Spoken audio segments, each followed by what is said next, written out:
Now that we've got our recruiting board filled and scouted, we can advance to the next week. But before we do, let's check out the preseason top 25. So out the gate, you got Ohio State at 1, Oregon at 2, Notre Dame 3, Georgia 4, Indiana 5, 6 Miami, Texas 7, Texas A&M 8, Ole Miss 9, 10 Oklahoma, LSU, BYU, Alabama, Michigan, USC, Texas Tech, Penn State, Iowa, Utah, Tennessee, Houston, SMU, Washington, Louisville, and Florida rounding out the top 25. So the usual suspects outside of a couple teams that might be a surprise there, but that top 10 is looking very strong and very prominent. Looking at our conference standings, and we are ranked 6th in our division. So not the best. We have a whole conference and we're not even in the top 2 or 3 in our division. We have Marshall, Georgia State, Old Dominion, App State, Coastal Carolina above us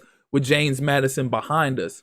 Arkansas State, the top team in the West. Looking at the Heisman race, you have Jeremiah Smith leading the pack with Dante Moore at number 2, Malachi Tony at 3, and Julian Sand at 4. So some notable names, but we want to see if we can get our guys into the Heisman watch. That's going to be a goal of ours. Last year, we weren't able to get into the Heisman race, in any Heisman race, until year 4. We want to see if we could change that this year. So preseason All-Americans, you got Julian Sand, Kewan Lacey, Bo Jackson, Jeremiah Smith, Malachi Tony, Ryan Coleman Williams, Jamari Johnson, Carter Smith, Luke Montgomery, Ipani Lalulu, Austin Searville, Michael Carroll, Kenyatta Jackson Jr., Mateo Uiagalelei, Amari Washington, David Stone, Keaton Thomas, Drake Bowen, Rolaje Hardy, Leonard Moore, Ellis Robinson, KJ Bolton, Bray Hubbard,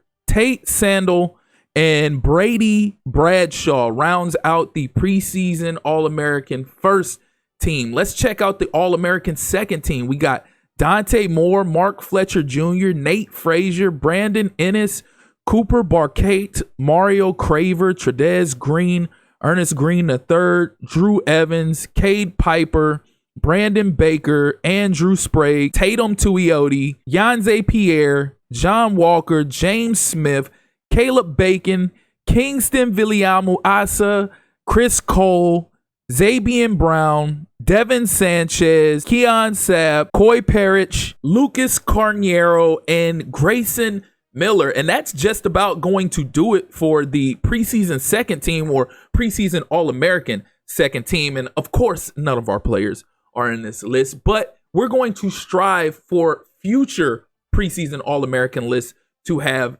well, not only future preseason All-American lists, but All-American lists in general. We're shooting for the stars. We're going to try to turn this organization around, or not organization, but university. Either way, y'all understand where I'm coming from. Y'all catch my drift. Before we advance to the regular season, we have to take a look at our depth chart because we don't fully understand our team yet. And right now it's looking like Turner Helton should be the starter over Max Johnson. They're both seniors, red-shirted seniors, but Helton has better speed, acceleration, and agility. Right now, Max Johnson has the edge with the name, but we'll see how the play unravels as we start facing off against some of our scheduled opponents. But Mattingba looks like he needs to be the starter, but we do have a faster backup in Woodgett.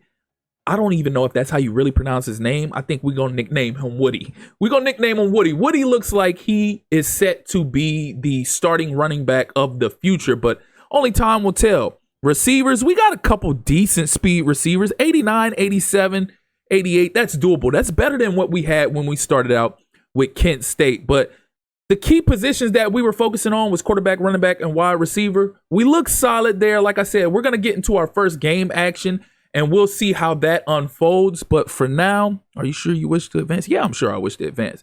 For now, we're going to go ahead and roll ahead, advance to the following week. So playing style, we didn't move there. We stayed the same. We're kind of even killed. We already went over 80 expectations already. We got to upgrade to premier facilities within the next 3 seasons, beat Appalachian State, and secure less than 20 turnovers or have fewer than 20 turnovers on the year. So championship potential, a D. Pro potential, meh. Brand exposure, D. So nothing too spectacular again, but that's to be expected. We're a 1-star university, 71 overall. It's an uphill battle from here on out going forward into the regular season. So taking a look at my college football 27 wish list video, I asked for weekly training activities. I asked for like the actual physical mini games that you could perform to have focus players. You could get an extra boost of development points towards. But although I didn't get it, although I'm disappointed that we didn't get it, I'm glad we got some form of a weekly practice plan. And I'm loving the way it's set up so far. You see the extra boost we're getting in XP. I just like the fact how on Madden, you get this XP with your players, but when you have focus players, you get that much more of a boost when you do your weekly game plan. But let's officially get into recruiting. Yes, this is the week we get to actually offer scholarships and see what this whole new NIL system is about. So our first target, JT Mangum. Again, he's expecting 170 NIL points. So we'll give him 170 for now. I may change it later on in the season and give him a little more if it looks like that could give us a push. But right now we want to go all out and give him 50 hours, send the house. He's got the 85 speed. We'll worry about whatever his throw power and accuracy is later. We need the speed first. So Leon Falk, he is one. We'll revisit him. Good speed. We'll go ahead and offer him the scholarship. He's only asking for 25 NIL. But again, we have to be diligent with our points. We'll give him the 25, but we have to monitor some of these recruits that we are actually scouting and pursuing to join the team. And right now, especially with these being all quarterbacks, we don't want to target too many quarterbacks. See, like, look at Dave Marcus. He's asking for 170. We'll remove him because right now, I don't know. I didn't fully test out in the beta exactly what happens if you offer 0 NIL to players that ask for NIL. Like, is that a bad mark on your name? That's what I'm still trying to figure out. And I don't want to figure that out right here, right now. I may do it later on in the season, but right here, right now, I'm not going to fool with it because I don't want it to be an issue to where you offer them 0 NIL and it's disrespectful, and then they just want to cut off all communication with you. Is that how it works? I'm not sure. I guess I will learn as the season progresses. But Candidate, which is one of our prime focus players to bring in on the season, I'm not going to send the house just yet.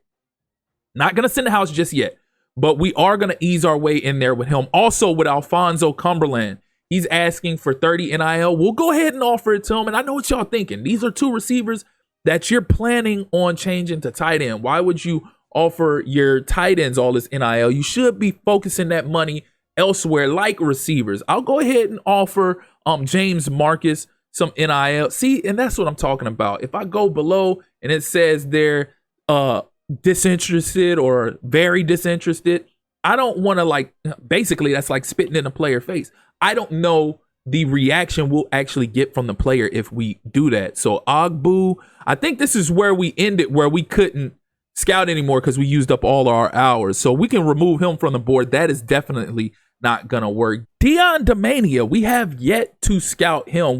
What am I doing? I'm tripping. We have yet to scout him. Let's go ahead and scout him and see where he's at.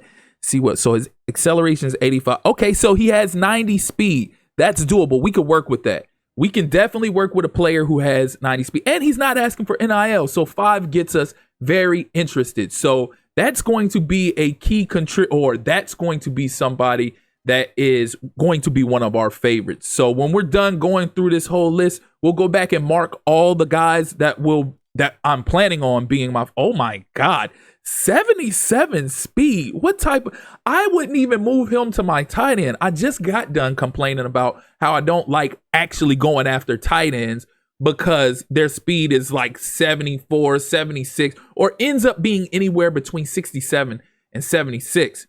And we find a receiver with 76 speed. Who would actually scout a wide receiver with 76 speed? That is insane.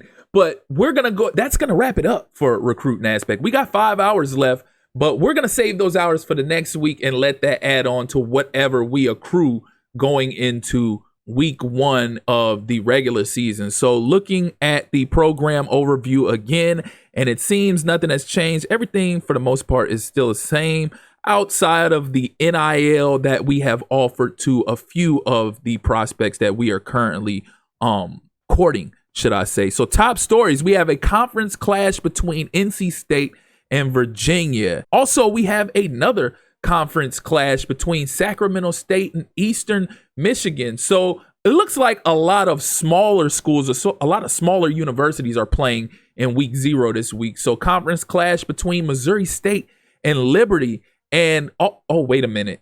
Hold up. I just thought about something. How did I already mess up? This Dynasty just started. We just got the game and we messed up already. I'm just now noticing all of these games that are scheduled to play, like Kennesaw State versus FIU. And I'm just now realizing we never made our schedule. We simulated past the custom schedule. Oh my God. Now I'm pretty sure we have one of those generic FCS teams that we have to play. Oh my God. And there it is right there. Jesus Christ. What a goof.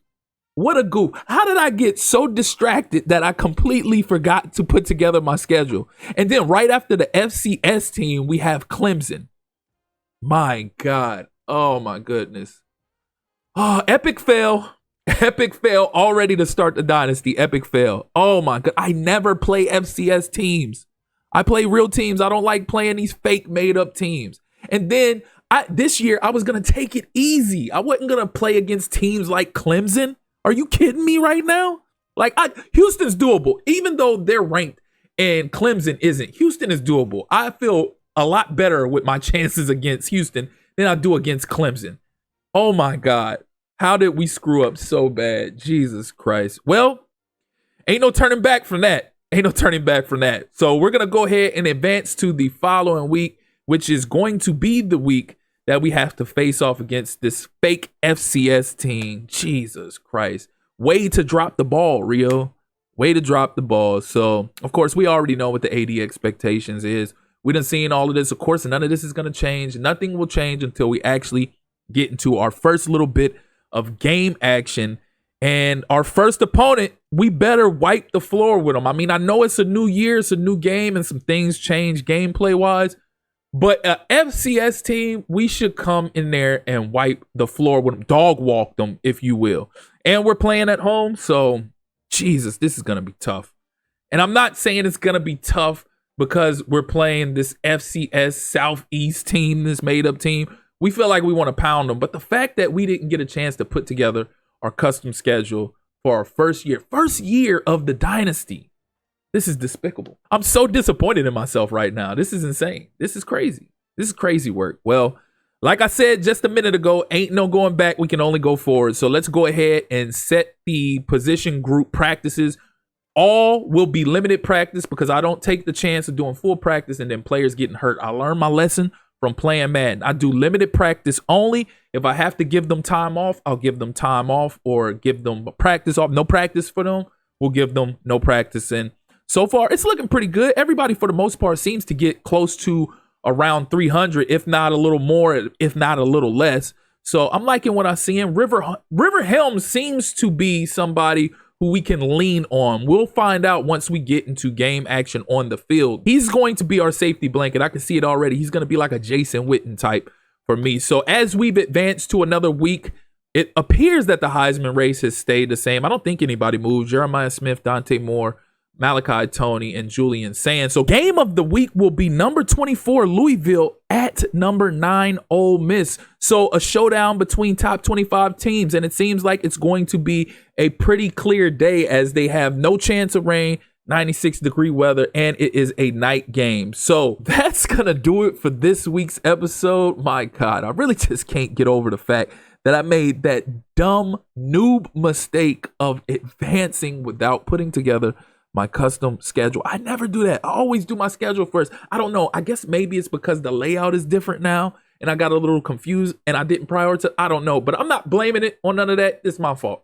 Should have been paying more attention. I got so enamored with everything else going on with the new layout and the new features added in the game that I just completely forgot and advanced past it. But Nonetheless, we'll get into game action on the next episode. As always, if you're here for the first time or you're returning and you haven't liked or subscribed already, please do so. Click that notification tab so you can stay up to speed with more of this Georgia Southern rebuild, as well as other College Football 27 content. Again, I appreciate you all for tuning in. That's been my time. Till next time. Peace.